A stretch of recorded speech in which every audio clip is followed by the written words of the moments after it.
बिस्मिल्लाहिर्रहमानिर्रहीम अस्सलामु अलैकुम। लाखों करोड़ों दुरूदो सलाम मोहम्मद मुस्तफ़ा सल्लल्लाहु अलैहि वसल्लम और आले मोहम्मद पर।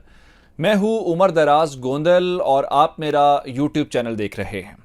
नाजरीन, यूक्रेन और रूस का मामला इस वक्त आलमी मंजरनामे के ऊपर छाया हुआ है। मंडे के रोज़ यूएन सिक्योरिटी काउंसिल का इजलास होने जा रहा है और ये इजलास इतना अहम होता है कि दुनिया जहान की नज़रें भी होती हैं कि क्या एलामिया आता है, ओपन डोर होगा, क्लोज डोर होगा। तो यूएन सिक्योरिटी काउंसिल जो है वो बड़ी इंपॉर्टेंट होती है इन तरह के मामलात के अंदर। लेकिन रूस के सदर को अंदाजा है कि इस वक्त उनके नर्व्स का इम्तिहान लिया जा रहा है, तो इस मामले के अंदर जो काम उन्होंने किया है वो उसमें कामयाब हो गए। पहले महाज के ऊपर उन्होंने किस तरीके से नेटो के अंदर, जिसको बगावत, इख्तलाफात, डिफरेंसेस के नाम के ऊपर आपने देखा कि वो तकसीम नजर आई, जिसके हम बात कर रहे थे कि वो यूनिटी नजर क्यों नहीं आ रही। बात उससे कहीं आगे चली गई है।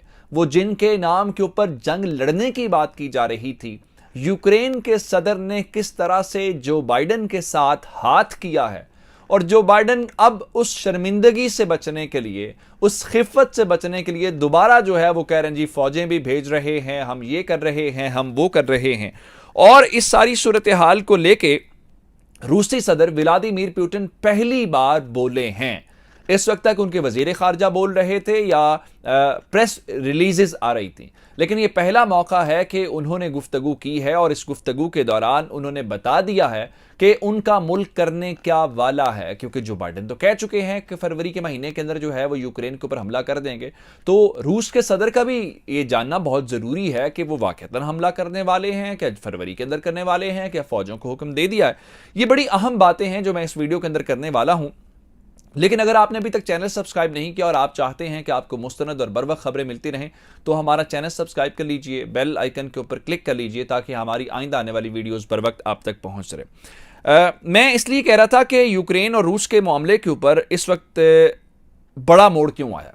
सबसे पहली बात, अगर आपको याद हो तो फ्रांस के सदर इमैनुअल मैक्रोन ने इस बारे में ये बताया कि उन्हें अमरीकी इंटेंशंस जाननी है, वो मजीद क्लैरिटी चाहते हैं। और फ्रांस के सदर जो हैं वो अमरीकी सदर के साथ बात करके, ताकि अंदाज़ा हो जाए कि अमरीका चाहता क्या है।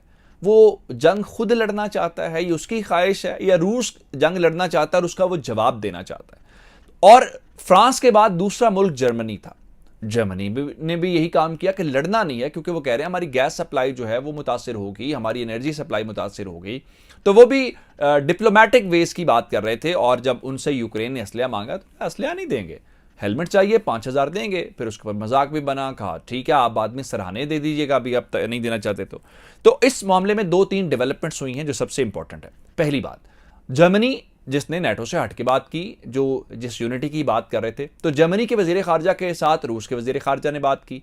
ये पहला मौका था कि उन्होंने इस यूरोपीय इत्तेहाद के अंदर दरार डाली या उस दरार को कैश किया। दूसरे मौके के ऊपर आप जाके रूसी सदर व्लादिमीर पुतिन ने खुद से फ्रांस के सदर इमैनुअल मैक्रोन के साथ बातचीत की है। और फ्रांस के सदर के साथ बात करना बड़ा सिग्निफिकेंट है, इसलिए वो नेटो को ये समझते हैं कि ये एक डेड माइंड के साथ एक बॉडी है। क्योंकि अब बहुत सारे लोग ये कह रहे हैं कि नेटो मिलिट्री ऑब्जेक्टिव्स पूरे करने के ऊपर अमेरिका के काम करता है, हालांकि उसका काम यूरोप को डिफेंड करना था, लेकिन वह यूरोप को डिफेंड करने से ज्यादा अमेरिकी मफादात का तहफ़्फ़ुज़ करते हैं। इस बारे में यहां पे फिर व्लादिमीर पुतिन ने पहली बार मैक्रोन के साथ बात करते हुए बताया है कि वो करना क्या चाहते हैं। एक तो मैंने आपको बताया था सिक्योरिटी डिमांड से मुतालिक जो उन्होंने दुनिया के सामने रखी थी, जिसके अंदर बुनियादी नुकता यह था कि क्या यूक्रेन जो है वो नेटो का पार्ट बनेगा। अमेरिका ने इसके ऊपर अलग से जवाब दिया है और नेटो ने अलग से दिया है। और इस चीज को लेके पुतिन ने पहली बार यह बात की है कि जो हमारा मेन कंसर्न है, मगरिब ने उसका जवाब नहीं दिया। और अगर उसका जवाब नहीं दिया तो हम ये कैसे ये मान लें कि अमेरिका जो है वो सारी सिचुएशन को जो है वो अच्छे तरीके से हैंडल करना चाहता है। दूसरी जानिब सरगेई लारोफ ने रेडियो स्टेशन को इंटरव्यू देते हुए कहा है कि अगर आप ये समझ रहे हैं कि जंग होनी है और जंग के हमले का आगाज जो है वो रूस की तरफ से होना है, तो मैं आपको बता देता हूं कि यह हमला नहीं होने वाला। उन्होंने कहा कि उसकी वजह यह है कि यह अमेरिका की ख्वाहिश तो हो सकती है। मैंने आपको बताया था कि जिनकी जंग है यूक्रेन की और रूस की, उनको पेरिस के अंदर उनकी बातचीत हुई है, लेकिन उनसे ज्यादा अमेरिका इंटरेस्टेड है सारे मामले के अंदर कि जंग हो। उन्होंने सिक्योरिटी डिमांड्स रखी हैं। अब इस सारी सूरत हाल के बाद मैं आपको एक और बात बताना चाहता हूं। जो सदर जिस मुल्क का है जिसके ऊपर हमले की बातें हो रही हैं, अब पहले मामले के ऊपर यूरोप ने या नेटो ने अमेरिका के ऊपर सवालात उठाए, दूसरे मामले के ऊपर जिनकी जंग लड़नी थी यूक्रेन की, उन्हें भी शक हो गया, वो भी जंग नहीं लड़ना चाहते। किस तरीके से? उन्होंने पहली बार उनके प्रेसिडेंट ने, हालांकि उनके प्रेसिडेंट को अभी 1-2 दिन हुए हैं कि अमेरिका के सदर ने फोन करके बताया कि आप फरवरी के अंदर तैयार हो जाएं, आपके ऊपर हमले होने वाले हैं। वही सदर आज प्रेस कॉन्फ्रेंस कर रहे थे और अमेरिका और मगरिब के इंटेंशंस के ऊपर सवाल उठा रहे थे। उन्होंने पहली बात यह की कि जनाब ये ना अफरा तफरी ना फैलाएं। मैं आपको अल जजीरा की हेडलाइन उसमें जो उन्होंने इस बारे में लिखी है कि उनके सदर ने क्या कहा है, वी डोंट नीड पैनिक, हम नहीं चाहते कि अफरा तफरी फैले। उसकी क्या वजह है? उन्होंने कहा कि जंग हमारे ऊपर होनी है, हमला हमारे ऊपर होना है, ये अमेरिका और बरतानिया यहां से सिफारतकार क्यों निकाल रहे हैं? फिर उन्होंने नाम लेके जो बाइडेन का न्यूज कॉन्फ्रेंस के अंदर ये कहा कि इस वक्त अमेरिकी सदर को जो खतरात लग रहे हैं, जो उनकी असेसमेंट है, रियल में ऐसा केस नहीं है।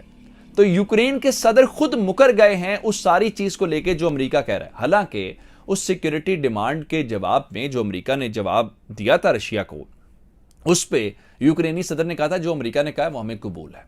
और अब इस सारे मामले को लेके जब उन्होंने ये सारी बातें कह दी हैं, और अब 2-3 और इंपॉर्टेंट बातें इस सिलसिले में हुई हैं। अब अमेरिका इस खिफत को मिटाने के लिए कि नहीं नहीं नहीं खतरा तो है, अब उन्होंने क्या किया है कि अमेरिकी सदर ने कह दिया है कि वो small number of army man या स्मॉल नंबर ऑफ ट्रूप्स जो है वो ईस्टर्न यूरोप के अंदर भेज रहा है। साथ ये भी कह दिया कि नॉट टू मैनी, यानी कोई ज्यादा नहीं है।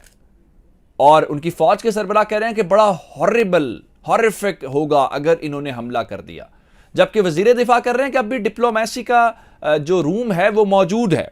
लेकिन इस सारी सूरत हाल के दौरान अमरीकियों को अब अंदाजा जब ये हो गया है कि मामला तो हाथ से निकलना शुरू हो गया है, तो उन्होंने क्या किया है कि एक मुलाकात पहले हुई है ब्लिंकन की और लारोफ की, अब अगले हफ्ते एक और मुलाकात होने जा रही है। कल संडे है और परसों यूएन सिक्योरिटी काउंसिल का इजलास भी है। उस इजलास से पहले यह बयान आना यूक्रेन के सदर का बड़ा मानी खेज है। इसका मतलब यह है कि जो प्रेशर आप बढ़ाने की कोशिश कर रहे थे, उन्होंने कहा कि उसके हमें आप ये जंग कर रहे हैं, हमारी इकोनॉमी डैमेज हो रही है, कंपनी जहां से जा रही हैं, आपका नुकसान नहीं हो रहा, आप नुकसान हमारा करें। जिसका मतलब यह हुआ कि यूक्रेन और रूस नहीं लड़ना चाहते, लेकिन अमेरिका उनको जरूर लड़ाना चाहता है कि यहां पे जंग हो। लेकिन रूस को यह भी अंदाजा है कि अमेरिका यहां पे कोई कोशिश भी कर सकता है। उस सिलसिले में वो क्या कर रहे हैं, उन्होंने बेलारस के अंदर अपने जंगी तैयारे SU-35 वगैरह पहले पहुंचा दिए। आज हमारे पास खबर यह है कि 12 पेंटासार-S मिसाइल जो हैं, ये एंटी एयरक्राफ्ट मिसाइल हैं, उनको डिप्लॉय कर दिया है बेलारस के साथ। उसकी वजह यह है, एक तो उनकी अपनी सरहद लगती है यूक्रेन बॉर्डर के ऊपर, और दूसरे नंबर के ऊपर चल के बेलारस की जो हुदूद हैं वो भी यूक्रेन के साथ लगती हैं। तो वो इस लिहाज से भी तैयार हैं, क्योंकि अमेरिका ये लग रहा है। उसकी एक वजह मैं आपको और बताता हूं। एक तो चलिए ये है कि चीन को, और जिस तरह उनको चीन को कहा कि आप हमला उधर होगा तो हम आपके साथ बुरा करेंगे, चीन और रूस को दबाव में लाना चाहते हैं।